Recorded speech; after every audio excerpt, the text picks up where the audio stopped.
One Dream, 8 Wonders, 2,000 miles, the ultimate South American expedition. Visit Buenos Aires, the Paris of the South. Reach the southernmost city on the earth in Ushuaia. Stand at the southernmost boundary of the continent at Cape Horn. Navigate the legendary waters of Tierra del Fuego. Track the iconic towers of Torres del Paine. Yes, you can do it. Witness the thunderous roar of the blue ice at Perito Moreno Glacier. Catch the golden hour glow on the peaks of Mount Fitzroy. And finally, discover the gates of gods at the massive Iguazu Falls. The end of the world is closer than you think. The edge of the earth is waiting. Follow my lens and let the journey begin. Early April, peak colors, lighter crowds, lower prices. Follow this plan for maximum joy, total peace of mind. Even you may miss the penguins. A 30 hours flash tour of Buenos Aires. Arrive at 10 a.m. and headed straight to 1828 Smart Hotel. Definitely one to save. It is walking distance from city center, quiet, safe, and has a great boutique feel. As a Michelin recommended hotel, the quality is high, the price is very friendly. After dropping off my bag, I headed straight to a pre-booked city tour with Biker Street. The tour had us cycling through the city green parks, past the giant steel petal of Forelius Generica, the marble path of Recoleta Cemetery, nearby embassies, and the iconic law school. We also stopped by had Batai tea. In 3 hours, we fully engaged with the local culture. Dinner was booked 3 months ago in advance at Fogón Asado. The 9-course open fire grilling experience, paired with fine wine, is the ultimate Argentina asado journey. Perfectly paced from start to finish. If you love food, don't miss it. After the breakfast, I went for a stroll near the hotel, but I couldn't stop thinking about Don Julio, the 15th best steakhouse in the world. I originally just wanted to have a photo, but I couldn't resist going in. It definitely lived up to the hype. Both Fogón and Don Julio are high-end, great value. After just 30 hours, we are already in love with Buenos Aires. We arrived in the evening at Ushuaia, the southernmost city in the world. From the plane, everything below was pure white and icy crisp. You could truly feel it is the end of the world. We stayed at a Fueguino hotel. It is clean and comfortable, and the location is convenient. Walking the town at night, it is quiet and beautiful, which is very charming. The next morning, we took a taxi about $130 US for a driver guide into Tierra del Fuego National Park. We hop on the first end of the world train, originally for prisoners.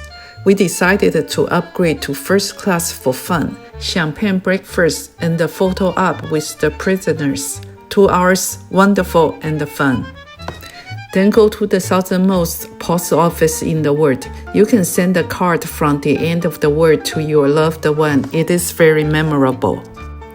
Drawing by the view near the post office, I walked the Santa Costera Trail. 30 minutes out and back is perfect. The full 5 miles can take up a whole day. We stopped at a few viewpoints along the way. By afternoon, we reached Highway 3 and continued on to Santa Beliza. Peaceful and heavenly, following the path to the Beliza Lighthouse, it truly feels like a Rosa hike at the very edge of the world. For dinner, we discovered at Maria Lola, everything from the location design to the local king crab was flawless. It's world-class dining, a true luxury for less win. The penguins of Beagle Island had already migrated for the season. Instead, we rented an e-bike and cruised around the town. until the afternoon, and then the moment we had been waiting for. It was time to board the ship.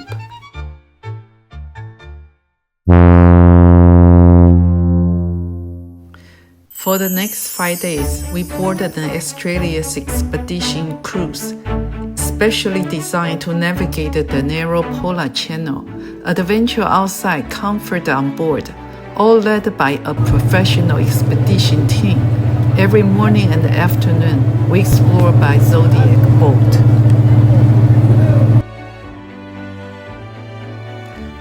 At each evening, the crew briefly us on the next day's route, so you always feel informed, grounded, and safe. Life on board was a dream. Fantastic meal, unlimited beers and cocktails. You must try the pisco sour, Calafate sour, and definitely don't miss the cachaça. The social drink time made it so easy to connect and share stories with fellow travelers. It was like a dream. We stood at Cape Horn, the legendary landmark where the Atlantic meets the Southern Sea. At the Stella Maris Chapel, you can almost feel the history of sailors who navigate these waters by the stars, the powerful memorial at the very edge of the world. Every day brought a new surprise. We witnessed unreachable glaciers and slipped through the fjord at midnight, missing the wild wind entirely. It was a perfect journey through a remote, untouched landscape that truly makes you respect the power of nature. We even hiked the Arapalago forest, another great way to bond with the group. Thai, 111, Taiwan.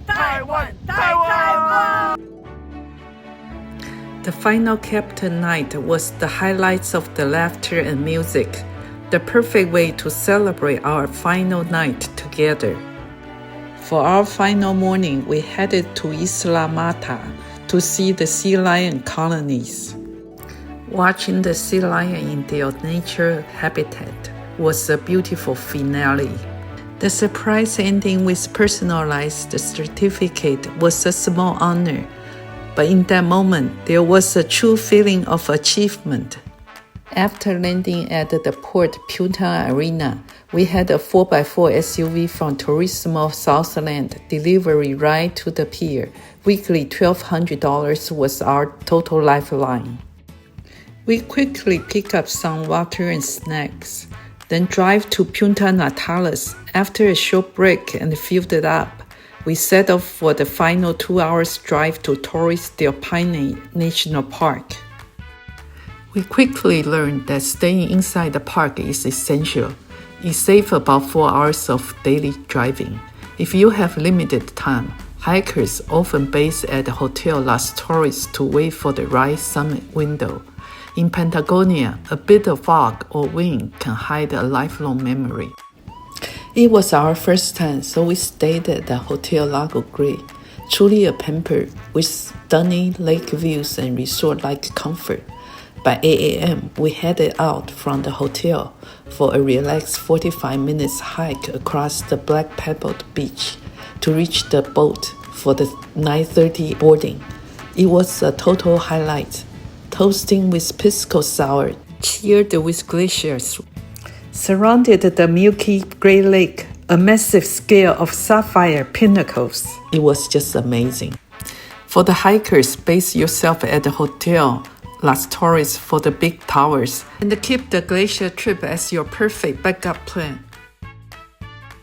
After lunch, we drove east towards Las Torres, passing the turquoise water of Lake Pet Owe, was crossing historical bridge and dramatic view of Panay Massif.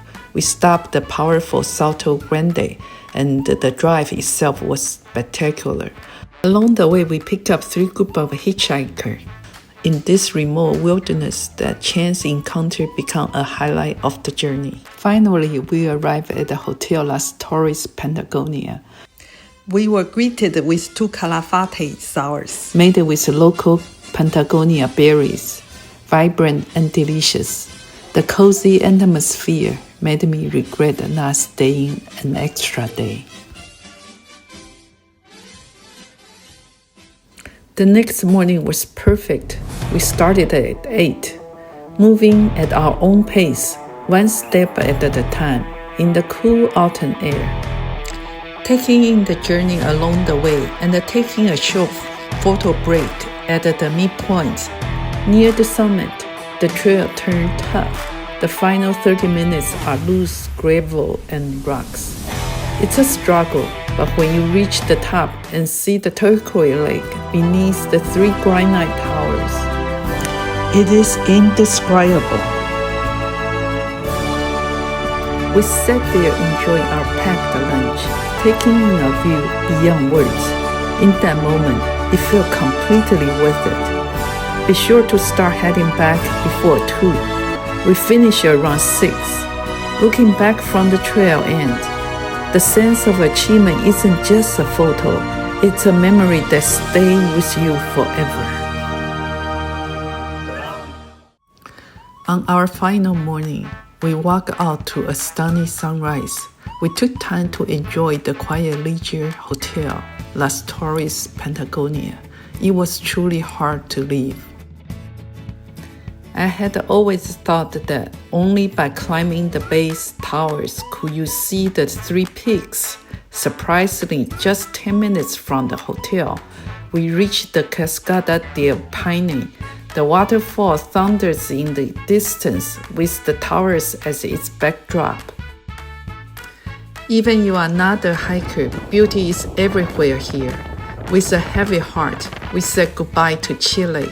It took just over an hour to reach the Cerro Castillo border. After clearing the crossing around 3:15, we drove 90 minutes on Route 40 to La Esperanza for fuel, the only reliable gas on the way. Do not take the danger route on Route 7. Then we stick on Route 40 for 2 hours. Hello, El Calafate. Dinner spotlight on the legendary split lamp. And wow, the paella was way bigger than expected. The next morning, we drove toward Los Glaciares National Park. As the sun hits the peaks, the entire range turned a vibrant, fiery red. Reaching next stop, Perito Moreno, the world's #1 must-see glacier.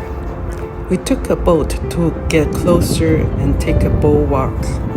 The glacier is massive. One side glowed blue-green and turquoise, while the other appeared gray-green and misty, creating a striking contrast. Every now and then, we heard the thunderous crack of ice breaking off, and we even caught a massive collapse on video. Absolutely magnificent. If you have the time, it definitely deserves a full day.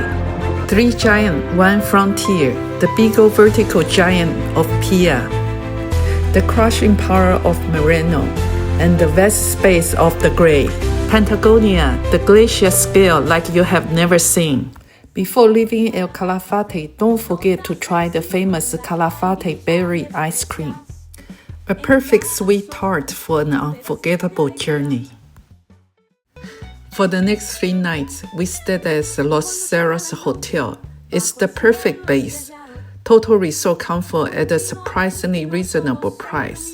We loved the food so much. We had almost every meal there. The best part is the nightly weather updates. We planned for Laguna de los Tres, but the front desk warned us of heavy fog next day, so we pivoted to the Huemuy Glacier first. The journey begins at the entrance to Los Glaciares National Park. Crossing the suspension bridge at the Estancia Bonaza, soon the road winds into a mossy forest, where lichen-covered trees create a fairy tale scene.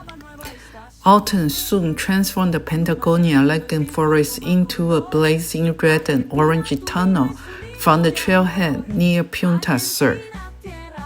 The hike to Waimu Glacier climbs through a golden valley, stopping at the Mirador Rio de las Puertas, reaching Laguna Waimu, the transparent blue water reflecting the pristine glacier. Let the moment sink in. Near the trailhead lies Lago di Salto, calm and still gray beneath the mountains.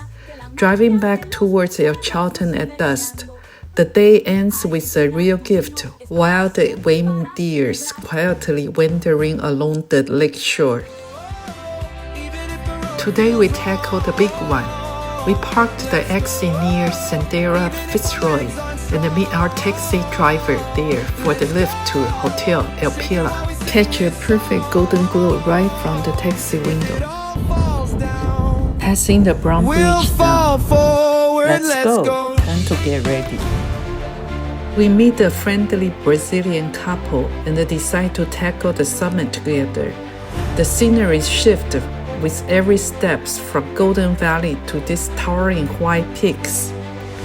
The final stretch is a demanding climb, but when you hit the summit, where the jagged peaks, glacier, and blue sky collide, it's just jaw-dropping. A 10-minute scramble down brings us to the shore, where the lake shines like a deep turquoise jewel. Our Brazilian friends need to rest, so we enjoyed lunch by the lake until 2. Then we reunite with the couple for the long trek back, stick it together until we drop them off after dark. We dreamed of a cold beer in town to celebrate, but by the time we got back, we were spent. Not even enough strength to lift a glass, a tiny regret. The Waimu was pure and healing, a Laguna de las Tres. That was the ultimate challenge. My legs were jelly on the way down, but the impact of that summit is irreplaceable, even by the base of the towers. A perfect end to my bucket list. What a feeling. Leaving El Chalten, we pick up a European hitchhiker in the biting cold. She had been trekking for 3 months. Her passion was truly inspiring. As a thank you, she gave us this small token from her journey.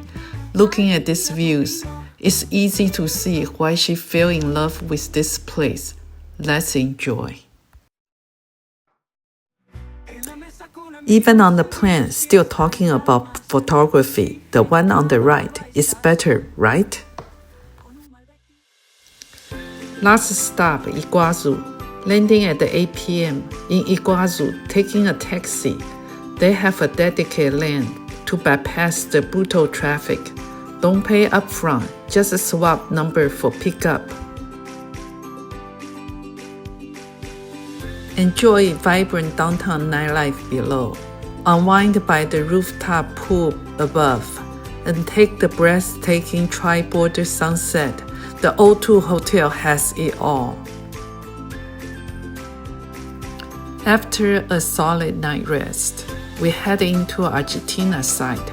We met a tall Dutch girl. Then we explored the trail together. Short walk to take a safari truck into the rainforest. Then hit the highlight, the high-speed boat. We charged directly under the falls. Water crashing down, soaked to the bone. It was pure excitement, no exaggeration. The main event, Devil's Rock, massive, powerful volley. Standing in that thunderous roar, my mind went blank. All that was left was just wow. Finishing with the small train, the park's entire flow is well designed, a perfect way to complete the day's journey. Wandering the street at the night, we naturally merged with music and dance. You could truly feel the latent passion and beautiful instinct to just live in the moment.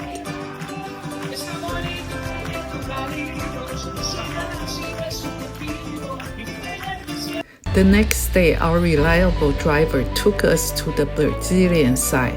It was Easter, and the crowd was massive, but seeing the entire curtain of falls reveal itself was breathtaking. We challenged the speedboat again. This time, the water was even more colossal. It pulled over our heads, and such force is actually stunned. It's a level of shock words cannot capture.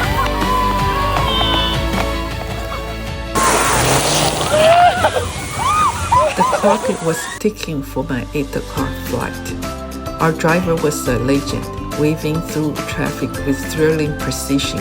Against all odds, we met to Iturras's front terrace. Standing where the river meets the three nations face one another, my Southern American journey finds its grand and perfect finale. I had so much fun. I hope you did too. Now it's time to say goodbye. Shalom, shalom to everyone. Hope to see you very soon. I hope you had a lot of fun.